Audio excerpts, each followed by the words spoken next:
Raw.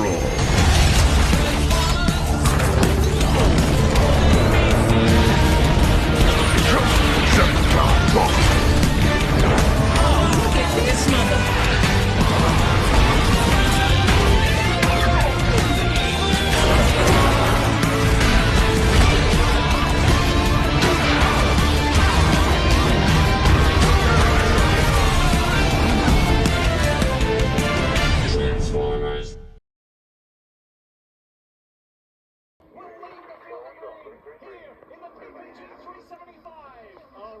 With a monster jump. Look at all the cars dropping left sides in the grass as Arrow McLaren runs first, third, and fourth there.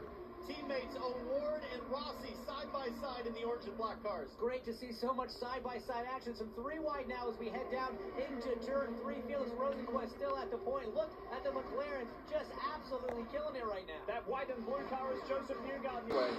Just drive away from Ty Gibbs through the middle of 1 and 2 and off of turn 2. Well, I saw it through the middle, and what I saw is the loud pedal. That right foot stayed down further in the 5 than it did that.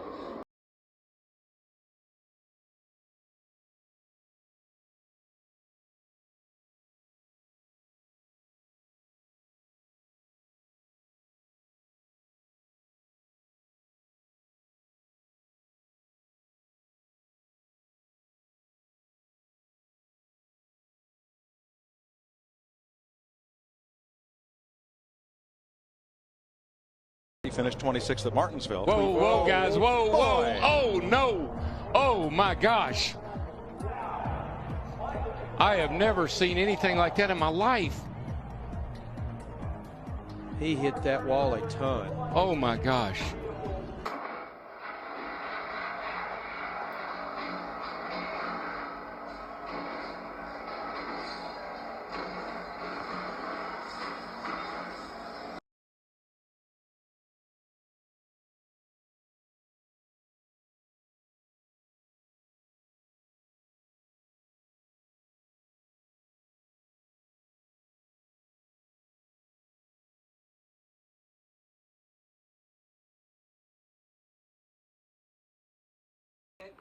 You experienced it live. What's your reaction after watching it back, Michael? I'm just extremely thankful to be standing here and being able to race today, and just thank NASCAR for everything they've done with the new car, and all the people that put into the safety initiative, and all the guys back in the shop that tighten the bolts and make sure the seats are in right. It's still people that make this all go around, and just want to thank everybody, Aaron's Dream Machine and 00 guys. They had to work hard that night, but I'm thankful to be here racing. Confidence high? I feel good. Happy hour was fun. I got back in there and kind of jumped back on the horse per se. But today's gonna be a long day. I'm gonna do everything I can to keep this thing in the top 25, and really important to keep the points up. And Chris, next week, is gonna find himself an F-16 fighter. Sometimes when you step over that edge, you got to have somebody watching out for your safety, and that's where NASCAR has done such a great job with this. Well, before we talk about that, let's just go back to Friday. What happened in the practice session? The 00 car. Michael McDowell, he's racing in the race today, and this is what happened. It was amazing. He's only been in one Sprint Cup race prior to today, and 30 minutes. He walked away from this crash with just bumps and bruises. You've seen it. Now let's listen to how it sounded for him.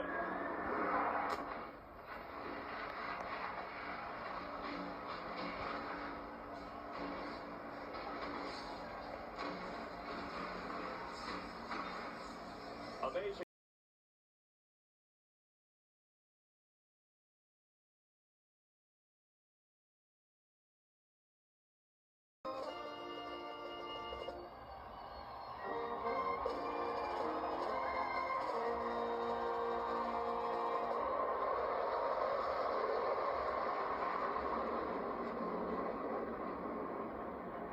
They'll be going as fast as a Marquis jet, over 190 miles an hour. All the drivers anxious to roll, especially 23-year-old rookie Michael McDowell, who survived that Friday crash. Earnhardt Jr. on the pole, his first pole in 22 races, not since Pocono last year in June. And he won a pole, and he shares the front row with Carl Edwards. Hey, Carl Edwards, it's a DW in the Fox booth. Buddy, got a copy. I'm clear, DW. All right, my man, this is your house. This is Roush's house. You've been the man to beat on these mile and a halves. What's the story today? As long as we don't shoot ourselves in the feet here, we're going to be all right. This car is fast, man. It's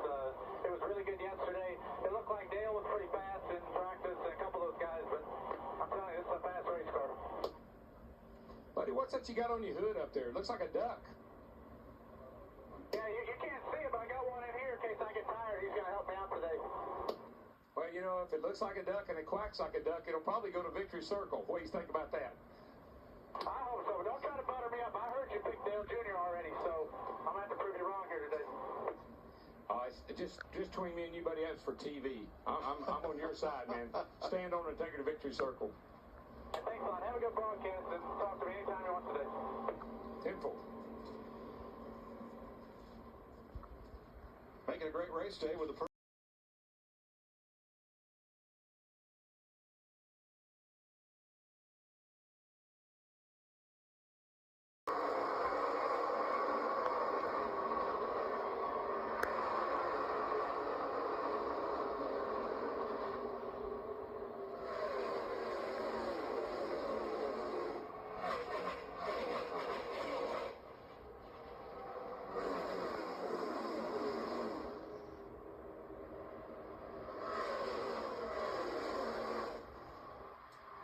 Jr. comes in here fourth in the points. He'll add to that point tally.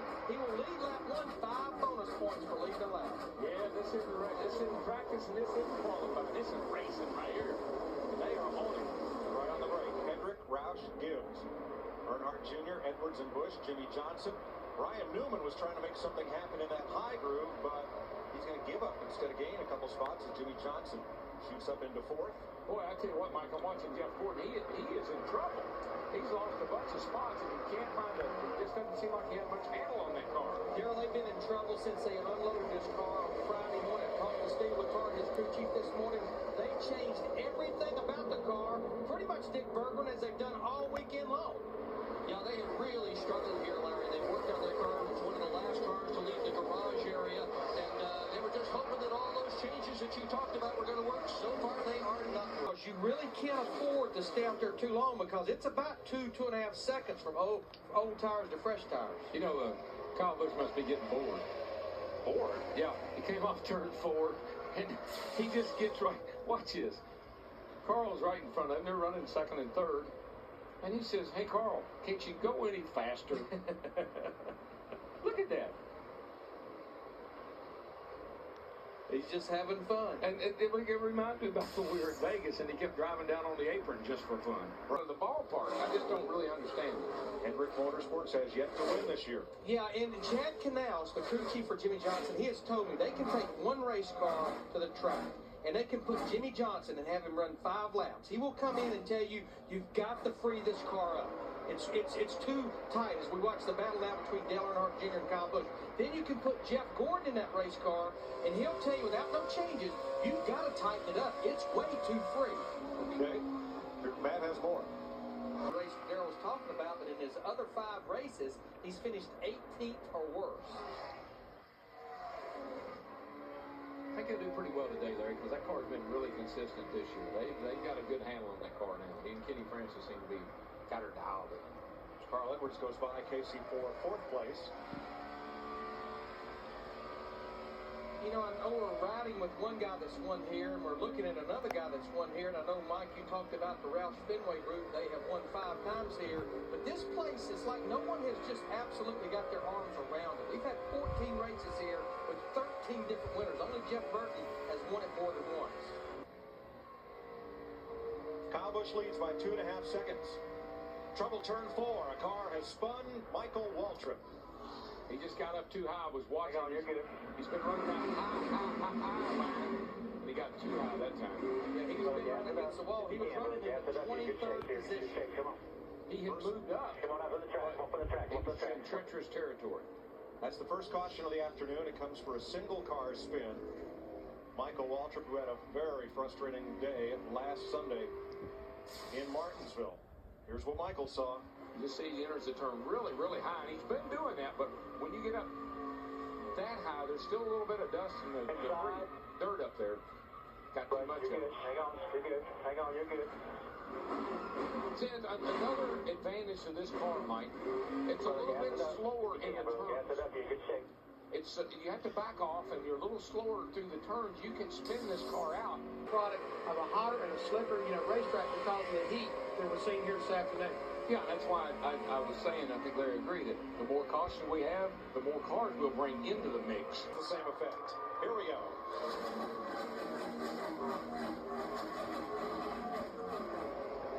That's Mike Skinner on the inside trying to get back on the lead lap to no avail in the 84. I think three leaders take off. I think the race will change. Every time there's a caution and there's time to get in the pits and adjust, you'll see this race take a different look. The complexion of the race will change, I bet you. We mentioned that pit spot that Dale Earnhardt Jr. was pitting in. That comes from sitting on the pole because you select your pits by how you qualify. And when you're right there in the caution, you don't have to move that far to win the battle off pit road. Larry, did you ever have places that you just couldn't wait to get to, racetracks? Oh, yeah. That you just knew that when you got there, your driver was going to be happy, your car was going to be happy, and you might be able to end up in victory circle. And I got a feeling that's what that 88 car was feeling coming here, Dale Earnhardt Jr. Second fastest. But Carl Edwards early in the day laid down a lap of 28.49, and Edwards is fastest as Dale Earnhardt Jr. comes out. And he was 11th quickest in practice earlier. Won the pole here in 2001. I tell you, this car looks rocket fast. This has got Rocket Man fast. Pretty solid right there, DW.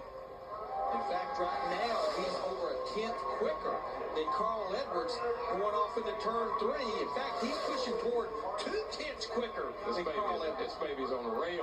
This thing looks like she's going to run down into 28-20s maybe. 28-28 beats Carl Edwards by 0.2 of a second. Who's the most popular driver in NASCAR? Just look around. Just listen.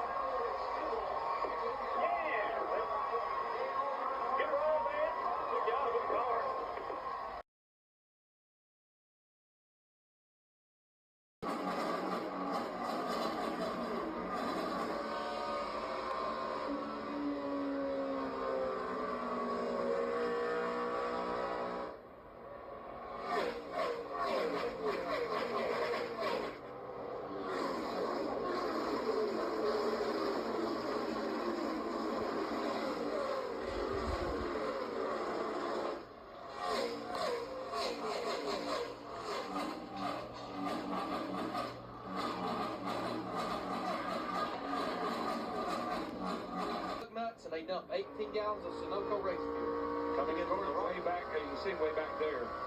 There he goes. He just lost it. I was looking right at it.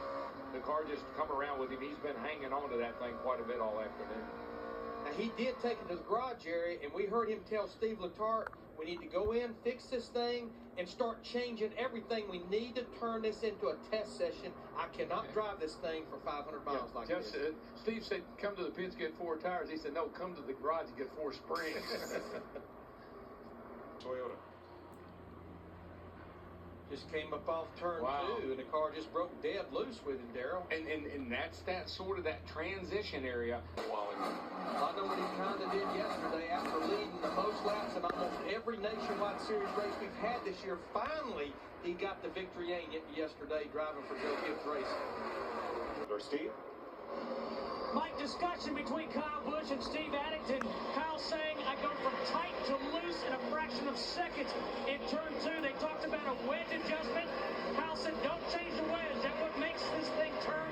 Dick Berger, they'll adjust air. And Carl Edwards in, he has told the crew if they can get the tight in the center out of the car, he will be very bad. That means very good.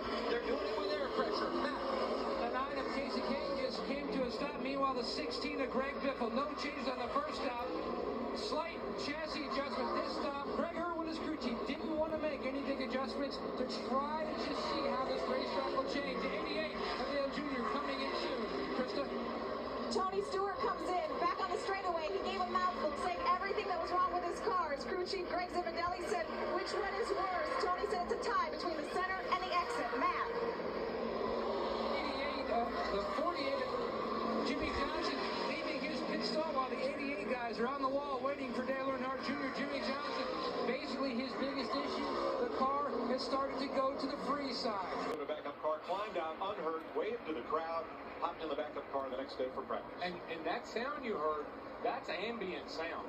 We didn't pipe that in. No. That's the sound that we were able to pick up from all of our different microphones, in-car and others, that's the noises and the sounds that car was making as it went down the racetrack. And I don't think we can stress enough, regardless of where this team finishes today, just for him to come in here and run this entire race would be a huge accomplishment. This is only his second Sprint Cup Series race. He made his first start in Martinsville last weekend. This Reed Sorensen, who was the best of his group, of the Ganassi group, in practice yesterday. And I think what put him behind was he hit the wall coming off turn 2. We talked about turn 2 and our keys to the race. He got up against the wall, had to start back in 42nd, even though they got it good yesterday.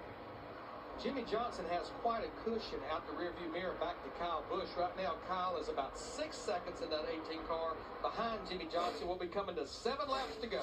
Well, that pack of traffic did help Johnson. He knocked 3/10 off of Edwards' lead. But now Carl is clear of the traffic. I think that he'll continue to extend that lead, Mike. He's in.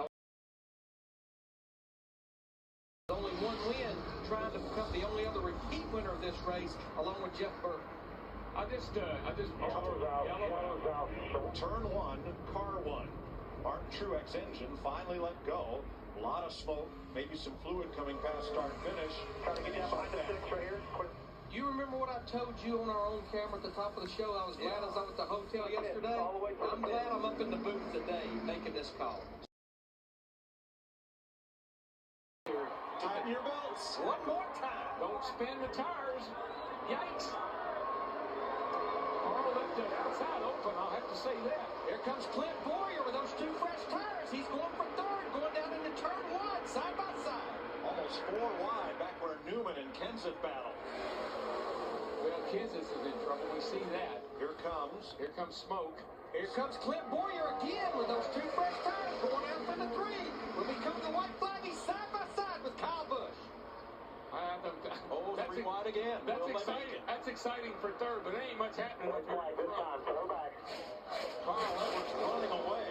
The battle is back at 6th place. Yeah, those guys that got tires are fighting with each other big time. Yes, they are. Newman, Kenseth, Tony Stewart, Jeff Burton on the outside, and Denny Hamlin. That's a hornet's nest. Coming to the checker flag. Matt Kenseth's a big old sandwich. Carl Edwards off turn 4. Will win the Samsung 5. Oh, we got Clint Boyer sideways. Denny Hamlin and Boyer got together, with Boyer ending up in the wall, but across the line in 4th. Yeah, Hamlin got into Boyer, and I don't know how Clint kept from wrecking that thing. He did hit the wall, but he didn't wreck anybody else. Yeah, that's unofficial. I think he actually came across Clint Boyer the last car on the lead lap, because Kenseth beat him back to the line. We'll have to see. That's unofficial right now. Great job. This is for Bob Osborne sitting at home, guys. This is for Bob. Good job, guys. Woo! Hey, Carl, it's DW. You were right, buddy. You had the car. Man, I didn't know about that last restart, DW. I was pedaling for all it's worth. I left some black marks. Man, this is great. This is for Bob Osborne sitting at home, man. This is awesome. We'll pass that along, and he heard you. Good job, buddy. Bob Osborne under suspension by NASCAR for the Las Vegas incident, and the Cat in the Hat will go to victory lane at his house. But first, for the second time at Texas Motor Speedway, you saw earlier the one that he did in the evening of 2005. Carl Edwards will get to do his signature move, the backflip off the door of that car. But he's gotten a lot smarter, or else somebody wised him up, because he's always over next to the grass. He's been doing it up on the racetrack. I'm sure Jack said, you might want to try that out in the grass. Yeah, stop the landing. Third win this season, and another pair of Beretta 6-shooters for your trophy case. First up, you pull Texas, but Carl Edwards just dominated the day. It's just amazing how you can run 500 miles, 4.5 hours, and come down to an exciting finish every time we come.